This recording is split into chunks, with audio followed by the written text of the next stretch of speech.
అందరికీ నమస్కారం. నేను మీ సంతు యాదవ్.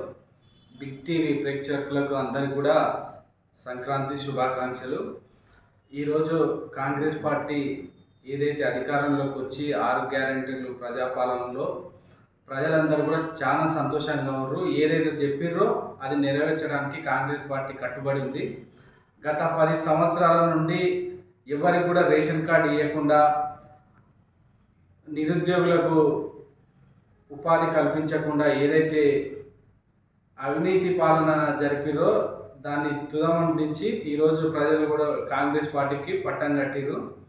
కాబట్టి కాంగ్రెస్ పార్టీ అభివృద్ధి చేస్తుందని నమ్మకంగా ఉంది. అదేవిధంగా ఈ ప్రాంతవాసి రేవంత్ రెడ్డి సీఎం కావడం, అదేవిధంగా ఎమ్మెల్యే కసిరెడ్డి నారాయణ రెడ్డి గెలవడం వల్ల ఈ ప్రాంతం మరో వైఎస్ఆర్ జిల్లాలాగా గజ్వేల్కి మించి అభివృద్ధి చెందుతుందని మేము ఆశిస్తున్నాం. మా కళ నెరవేరుతుందని మేము కోరుకోవడం జరుగుతుంది.